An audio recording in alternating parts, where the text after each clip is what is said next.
Hello, sexy people. Chris Martinez here. I am the host of Operation Agency Freedom. And in this episode, I am speaking with Kelly Gordon, who is the CEO and founder of Dapper Codes, as well as Cyberpreneur Inferno, which is a coaching program for agencies. And something that's really cool about this episode is that you're going to hear about Kelly's use of a project management software and how to use that to bring out the best in your team members. Most people think that project management software can only be used for clients and client projects, but Kelly talks specifically about how you can actually use project management software to get the most out of your team members. Kelly has built a seven-figure agency, so obviously some credibility there, and has also helped many agencies to grow and make more money. And what Kelly does, which I love, is that Kelly doesn't just blow smoke up your ass talking about how sales is going to fix all your problems. Kelly talks about the non-sexy stuff that comes with running an agency. That is what really helps agencies to win big and be very profitable, and for the agency owner to make a lot of money. So I think that one of the things that you're going to really enjoy about this talk with Kelly is that Kelly gives you an awesome framework to track and also support all of your team members that you have now, which in turn is going to make your job as an agency owner much, much easier. So if you're an agency owner and you struggle with managing your people, then this is definitely one episode that you're going to enjoy. And really quickly, some of the topics that we cover is going to be how to manage button pushers versus strategy people. Those are two very different people, so you have to manage them differently. How to identify and hire your A players. So that's also really, really important, because those A players are going to make your life so much easier. And then finally, like how to never miss a beat in case somebody leaves, right? That's something that's a big fear for most agency owners, is that, oh man, I can't lose this person, otherwise the whole thing falls apart. And so Kelly's going to talk about how to overcome that. So at the end of this episode, as always, go to the website, make sure that you check out the show notes and grab any links that Kelly mentions. With that being said, we will head over to the interview. Well, Kelly, very excited to have you here. And man, I hope that tornado doesn't come through. I mean, it would be a first though. So it's kind of like a... That's true. I guess that's of its thing, right? Like we could say, hey, this is our claim to fame here. Yeah. So, yeah, thanks so much for joining us. Definitely excited to talk about the project management kind of like methodology that you've used to keep your staff accountable. Dapper Codes. Okay. And so why don't you give us like your origin story and how you got started? Because obviously equestrian, running a digital agency, two very, very different things. So what was the path that you took that eventually led you to start Dapper Codes? I actually attribute it to kind of at least the rolling of the initial ball down the hill to my father, that when I was still very actively competing in my early and mid 20s, that my father was a cabinet maker, and He came to me one day and he said, you know, Kelly, I would really like for you to grow up and be able to use your brain for what you do and how you make money, and not physical labor, which anybody who might be familiar with the horse world, it's physical labor. Like it is, like your body will break down. You can't do that forever. Right. And it's just kind of one of those things. And you know, I didn't pay much attention to him at the time, of course, because why would we? It's what we do. But it did kind of cascade, and I went to school for computer programming, and I do attribute that to him, because who knows how I got there, and definitely enjoyed that. Got out of school, started working for local and regional marketing companies, and very quickly transitioned from being a programmer to being into marketing, because for me, it was about the communication and about human interaction, which is like one of my favorite things for sure. And then how we can understand how people respond, or why they respond, or how to get them to respond. That alone makes you very unique, because, you know, programmers for the most part are like engineers. You know, they kind of like, I'm stereotyping here, but very introverted, just want to bang on the computer all day, don't really care about the output, and definitely don't think about the psychology and the marketing side behind it either. Yeah, I'm an odd duck. It's okay. I'll go ahead and say it for you. No, like you and me both. Like I definitely understand where you're coming from, but obviously look at you now. So it worked out. You know, I think I would never have thought I would be here. I have a successful agency. I have a mentorship program. You know, in 2008, when I started this journey, I was freelancing. I was working for, full-time for other companies. I never would imagine that I was here.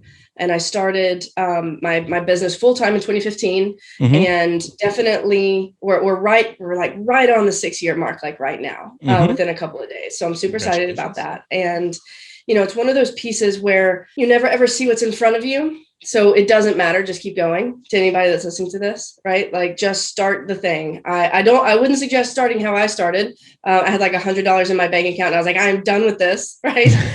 Don't do that. I don't know that I do that, but there are a lot of ways to continue to walk into the life that you think that you want, and it will just become more if you keep walking. That's awesome. I love those words of inspiration.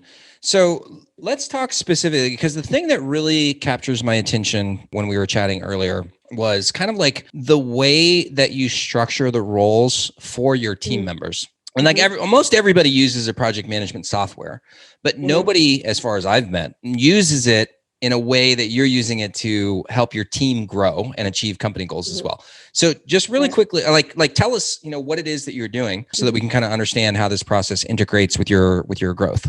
Yeah, for sure. So, like you said, everybody uses project management software. There's tons of them, right? I don't even care which one people use. They all fundamentally do the same thing, right? For me, I've used Teamwork for forever, but the way that we do is we base it, of course, on project board, right? We have to understand the project itself.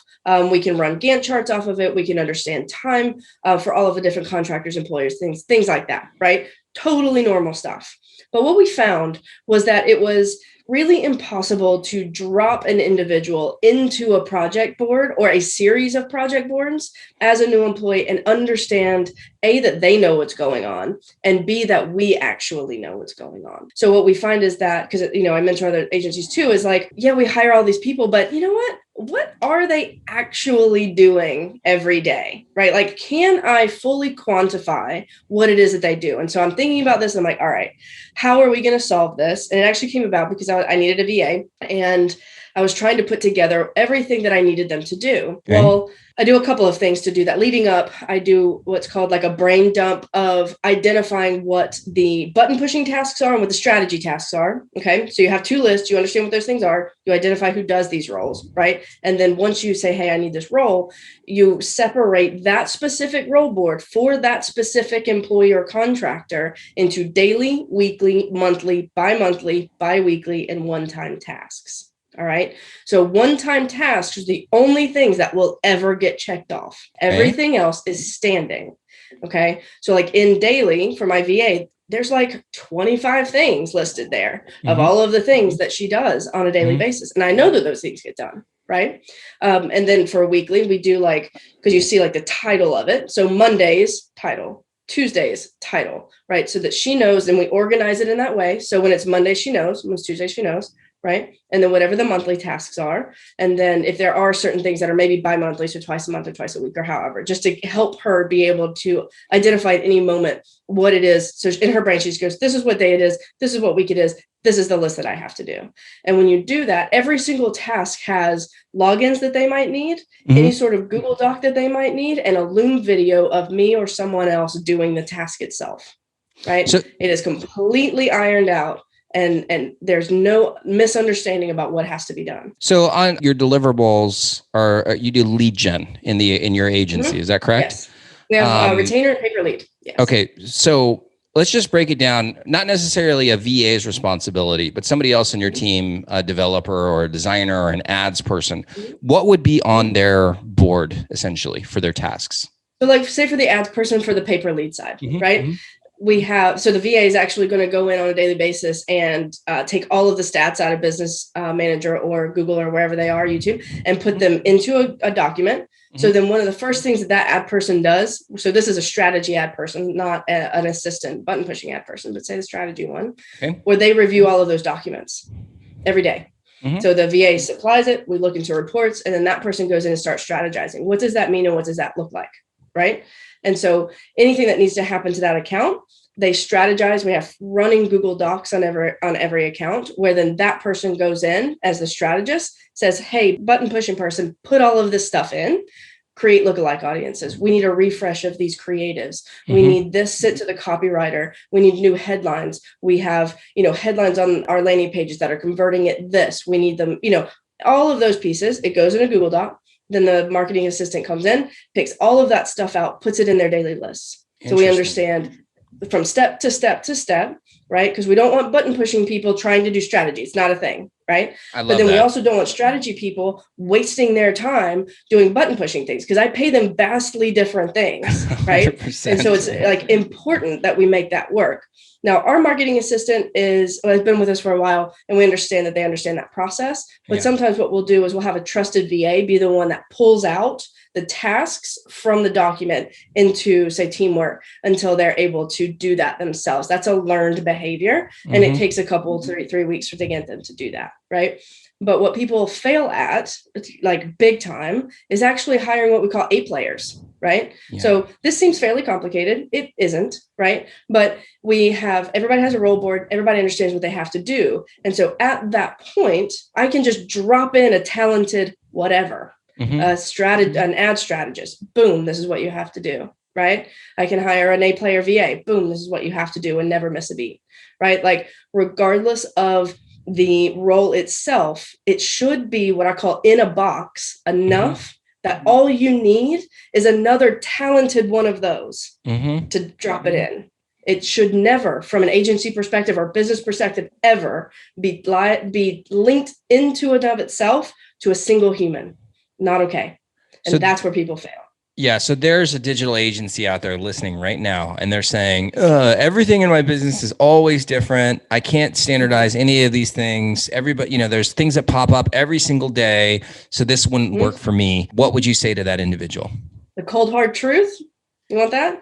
Yeah, I want that. I love the cold, hard truth. All right. So the cold, hard business, or the cold, hard truth to that is not a business. That's a hobby. Can you elaborate more on that? Repeatable. Yeah. A business is repeatable every day, right? So I have a 4x4 methodology, and it can be overlaid on business. I managed multi-million-dollar businesses before I did this, like it's a thing, but there's 4 phases. You've got pre-validation, validation, leverage, and scale, okay? Pre-validation, I haven't sold the thing ever. I'm trying to build the thing, right? Validation is I've sold the thing maybe a couple of times, but it's not repeatable yet. Or maybe fulfillment is repeatable, but I'm kind of working on the sales process. Okay. Like it's not working completely yet. Right. And so the same as there's 4 different phases, there's only 4 different departments: marketing, sales, operations, and fulfillment. Okay. So when you're in validation, you're trying to figure out how those different systems work with you. And as the owner at that point, you're probably wearing a lot of those hats, right? But the important part is that you can be building out role boards already in validation. People wait way too long to start figuring out how to separate this, and then it's a mess. Right. So like we had a partnership come into the program that were struggling they were making like top line, but not bottom line. Right. And happens all the time. All the time. We have to come back to that. Okay. Yeah. But fired 4 of their staff and 3 of their clients. And within the first 30 days, they were making more than they made in the last 6 months. I love it. So like the point here is simplicity. People make it so complicated. So back to the agency owner that you just referenced. If you can't systemize it, it's not a business. Something's wrong. Something is fundamentally wrong. It can be fixed 100%, but something's wrong. Yeah. I'll just add something that I've seen, is that oftentimes it's because of a lack of discipline that I see in the owner, so like running an agency can be super fun. Like it can be very exciting, like all that chaos. Don't get me wrong. That chaos is exciting. Like you wake every day and like everything's like going crazy. It's like this whirlwind going on all the time. And that's exciting, right? But it can be a drug, right? It's not exciting, like you mentioned, when you don't have any money left over at the end of the month, or you're struggling to make payroll, or you haven't been able to give yourself a raise in a year, even though your revenues are up, right? So that it does take a hard look in the mirror too, and just, or maybe hire a coach like yourself that can tell you straight up, like, hey, you're fucking doing it wrong. Like something's wrong here. Yeah, exactly. It's fixable. I really haven't run into anything that's not fixable, but like you got to acknowledge it and you got to be okay with it. It's an ego hit. I hear it. I understand. Right. Like, and the only reason that I can see it so clearly and probably one of the only reasons I can solve it is because I was there. Right. I was making lots of money and I wasn't making any money. Right. And it's like, wait a second, something's fundamentally wrong here. We have happy clients. We have a super high retention rate, right? Like all of these things are good, but we have to restructure. right? And by restructure, we're still focusing on those 4 departments, right? So at the end of every month, we do what's called like a post-mortem, which is, I've recently heard kind of morbid, but it's a thing. And so like at the end of every month, we look at those 4 different departments, everybody that are key players in the agency, and we identify which department is lacking for that previous 30 days.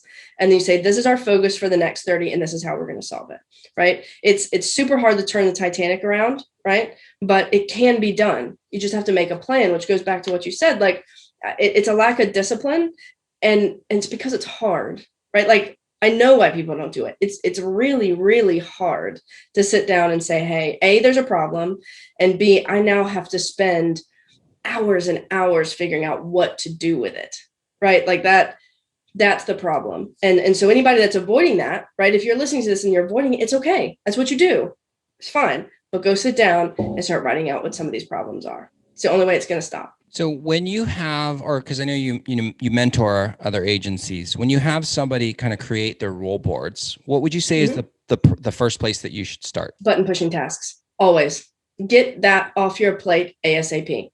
Anything that does not require strategy needs to be done and off your plate like a week ago.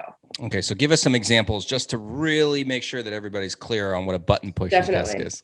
So I interview other people in digital marketing on a weekly basis. And we implemented that, I would say at the end of last year. And I was realizing how much time it was taking to do that. Right. So finding the people, making sure we had everything from them, generating the images that had to be done, scheduling the posts that had to get done. I did a couple lives to get some interest, right? All of that happens on a weekly basis to make sure that a 1-hour interview goes out, right? And then from there, it goes to the videographer. We have to get that to them. He starts cutting it up into micro content that has to be approved, like all of this. Okay. It was taking me anywhere from 3 to 4 hours a week, not including the hour for the interview itself.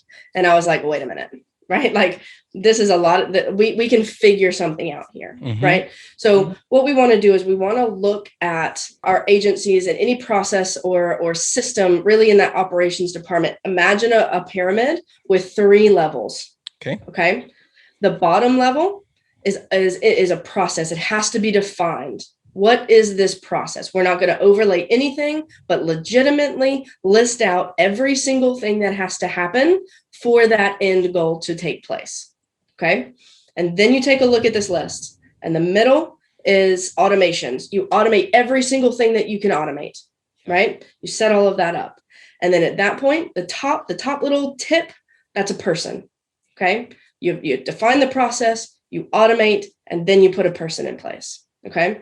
So it probably took me, quite honestly, like 6 to 8 hours total to get the process down from this, the automations down. All of these things could be triggered out, and then identify which tasks are human tasks, and then do the Loom videos, do the explanation, make sure they had access to, all of the logins and things like that. So that took me 6 to 8 hours to do.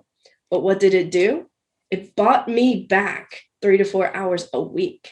That's awesome. Right. Now, imagine I pay a VA $10 an hour, and I can promise I don't make $10 an hour. Right. So there's the piece here of, if you can automate and you can set up a process and hire somebody to do the thing, you're buying your own time back, and time is legitimately the only thing we have. So why is it that we would do anything but buy it back? Yeah. I mean, that's a key point that most people either choose to neglect or they don't take seriously enough, is that in an agency environment, our biggest expense is typically labor. Well, what is labor tied to? Time, right? Time. Right. Time for money always. Our profitability is essentially tied to time. So if you save 20 minutes here, 10 minutes here, you're essentially adding more money to your bottom line. That's why you have to take that shit seriously. Right. And I don't know why they do, but they either don't understand it fundamentally, or like, oh, bro, you're not making sense. Right. Either one, I promise we're telling the truth. It's a thing. Right. And if we understand that labor is the most expensive thing that we have, that's cool. We have to identify the process. Also, one of the pieces they don't have is, if we imagine that pyramid, right? They're trying to put a person in before they actually identify the process, 100%. Right? Not a thing. So what happens? They lose a lot of money. Yeah, it doesn't work and out. Time. Yeah. No, of course it doesn't. I feel like based on your unique personality and like things that that you're good at, that this identifying the process comes naturally to you. It's the same with me. Like the way that my brain works, I'm naturally, I feel like, gifted at being able to break down processes like this. Mm-hmm. For somebody, I would say the majority of agencies owners that are out there don't have that mind that you have. What is the process that they can use, or who can they leverage to help get this stuff written down and mapped out? Definitely. So I do think that there are certain personalities that can see it more from a kind of building block perspective, I guess. But really, in an agency, most of the time, right, when people are starting in pre-validation or validation phases, they're doing the thing themselves. So just video it. Yeah. Right? They make this so complicated. It isn't. There's a lot of really, really hard things in the world. This isn't one of them. Okay. Right, it's hard, right? And it's hard because you don't want to do it. Fair. Get that. Right. But every time you go through a process, just document what you did. Do I want to do it? Not particularly. There's a piece of me that is like, I really don't want to do this thing, but that's the only way to actually buy back that time. So you have to do that thing. Mm-hmm. Right. And so anybody that's listening to this, really the piece of here, just sit down and do it. Nobody's going to do it for you. Nobody's going to make this any easier for you. Anytime you do anything, just write the steps down. Yeah. I think that's one of the not so fun realities of being the owner is that oftentimes you got to do this stuff that's not fun. It's not sexy, but it's going to make so much difference in your business, not to mention your bank account. Right. There is that, which should be a bait enough for most people here. Right. But if you want the sexiness of being the owner with the big bank account, you've got to sit down and be able to say, hey, these are the processes. I can hire the person to do the thing. Right. Yeah. If you can't hire the person to do the thing, you just have a really expensive hobby, not the same thing. All right. Well, we are just about out of time. So Kelly, what's the best way for people to get in contact with you? Because I know you have the coaching program. You've proved your genius to me. So hopefully other people are listening and they're like, man, I could definitely learn from Kelly. So what's the best way for people to reach out to you, to get in contact with Honestly, just find me on Facebook. Okay. Kelly Gordon. Just search me on Facebook, find me, and we'll start a conversation. And that's really where it all starts, right? Great. And then who would be the perfect person to reach out to you? Really? So we have two different people, but the one I think that's like the actual perfect one. If you understood today what we were talking about and you know you're not doing it, but you should, reach out to me. Fantastic. That's a thing. There's going to be a lot of people who are like, I'm not there yet. Totally cool. Right? You're going to be there. Reach out to me. We have a couple different things that'll probably help you all get there. But if you know what we're talking about today and it makes sense, but you're not doing it and you don't know why, reach out to me. I want to ask you one more question about that specifically, because at Dude, we typically find our best clients are minimum $500,000 in revenue. There's just certain things I like to say. There's you've gotten your face kicked in enough times by the time you get to $500,000 in revenue, where we don't have to explain some of these fundamental things. If it's less than that, we do have a couple clients that are in that $300,000 range, but they're a special type of owner, right? Is there kind of a break point that you see in terms of revenue where some clients are a better fit for you, or does it not have any? So yeah, we really split it up. So we have pre-validation, validation, leverage, and scale, right? Okay. So we have a 6-month pre-validation validation, which is generally that you haven't made your first 10K, or you have, but it's not repeatable in any way, right? 100% that this is for you. The leverage, we have people making, 10 or 20K a month. We just brought on an agency making, 750,000 a year that wants to get over that 7-figure mark and head towards 2 million, right? It's really more about, can we get along really well, right? Have you been transparent and honest with me about exactly where you are so that I can help you? If you can't be transparent and honest about it, I can't help you. So that is really, I think it's more about personality, how coachable you are, how much you want the goal, and where is it that you want to go. Success looks very different to all of us, and that's perfectly fine, right? Not a problem. The problem is people don't define it. And people in pre-validation, validation are trying to say, hey, I need to be like people in leverage and scale. It's not going to happen. It's going to take time. Right. The only thing that comes out of that at that point is that you feel bad about yourself, right? Why would you do that? Right. So we keep them in different pieces so that pre-validation validation has a legitimate goal. Good. Right. We have a clear path to 10K. We can show it to you. Reach out. right? Yeah. As far as leverage, it's, hey, where are you? And we're heading for 7 figures. Awesome. I love it. Well, thank you so much, Kelly, for being on the show. Everybody, just to remind you, you've been listening to Kelly Gordon, who is the founder and CEO of Dapper Codes, as well as Cyberpreneur Inferno. So thank you so much for being on the show again. And to all of our listeners, thank you all for tuning in today. And make sure that you return next Thursday and every Thursday for the next episode of Operation Agency Freedom. Bye, guys. Thank you so much for listening. If you enjoyed this episode, it would mean so much to me if you could share it with your friends, family, and basically anyone who will find the same value in this episode that you did. And to get the latest from me, then let's definitely connect on social media.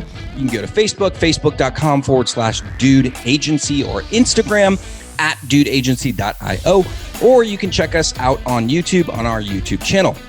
And then, of course, you can always visit our website at dudeagency.io, where you can see all of our other episodes of Operation Agency Freedom.